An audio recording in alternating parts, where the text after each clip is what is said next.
Challenges in the outpatient ortho setting that seems to be turning patients away. So challenges for the outpatient ortho setting is that patients have figured out that physical therapy either doesn't work or only has short-term gains. That's why they're fleeing physical therapy.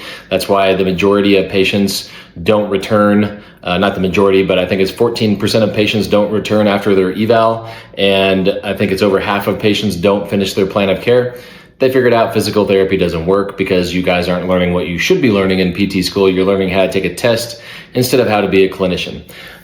So that's great for me. So that's not a challenge for me because I don't do the conventional PT, which means my patients come in, I can say, this is why your previous PT didn't work. This is why we're not going to do that. And here's what we're going to do instead. And they get better in 1 to 2 visits. So that's fantastic for me, but that's going to be a long-term challenge for conventional PT. That is why clinician-owned PT clinics, in my opinion, will disappear soon and be run over by physician-owned and hospital-owned big medical conglomerations that are going to continue to push the broken medical model and just make people pay for things that aren't going to work. Okay, as a clinic owner, what's the best way to build relationships to grow my patient population? Give people results. That's all they care about.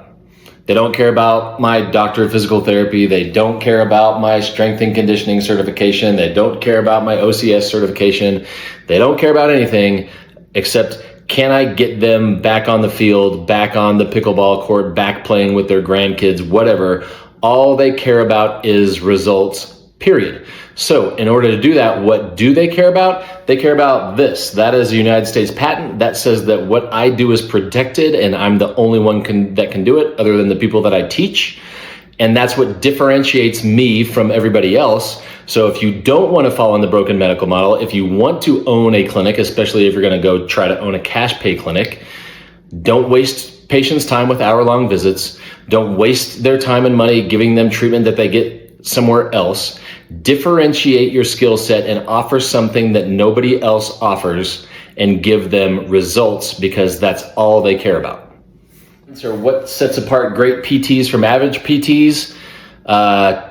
2 things.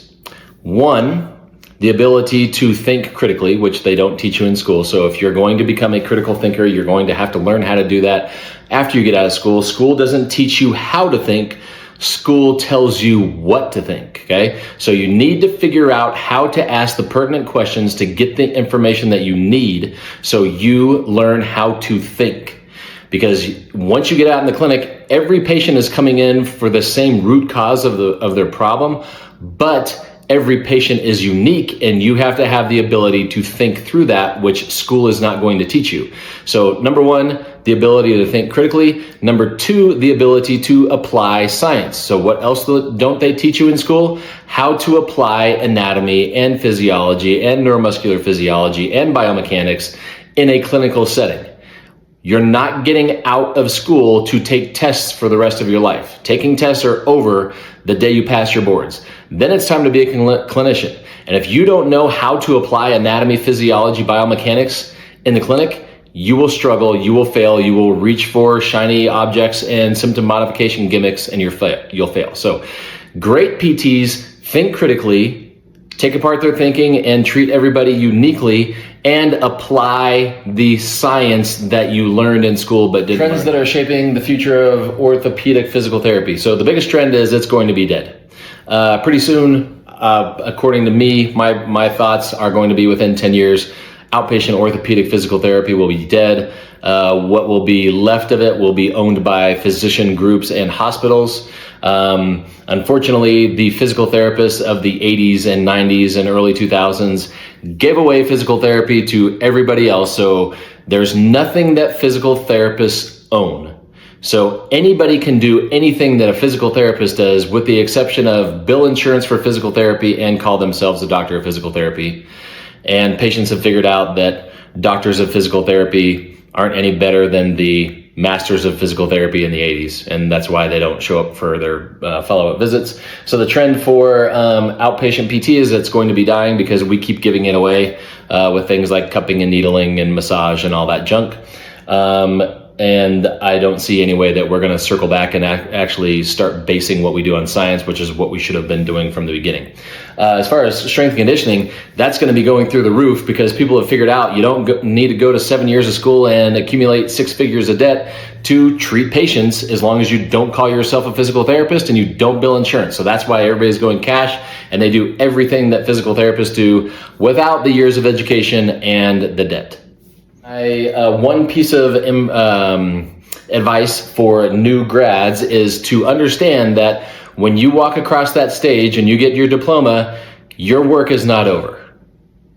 You are average at best. PT school did not teach you how to be a clinician. Your rotations did not teach you how to be a clinician. They taught you how to fall into the broken medical model, push the agenda, take tests, and that's it. So if you want to be an elite clinician, you are going to have to go learn how to apply the important things that you learned in PT school, which is anatomy, physiology, biomechanics. Learn how to apply those things. Learn how to apply critical thinking in order to get to the root cause of your patient's problems. Once you do that, you will be an elite clinician and you will have a skill set that very, very few clinicians, PTs, OTs, doctors, chiropractors, athletic trainers have, because their professions are in the same predicament. They are out there chasing symptoms. So as soon as you take yourself out of that mess by learning more and finding a mentor who can get you out of the mess because they got themselves out of the mess, that's what's going to make you happy. So most DPTs quit the profession within 2 to 3 years after graduation because they didn't push themselves after graduation. So your work is not over when you graduate. Your work isn't over when you got your boards done. It's time to do real work.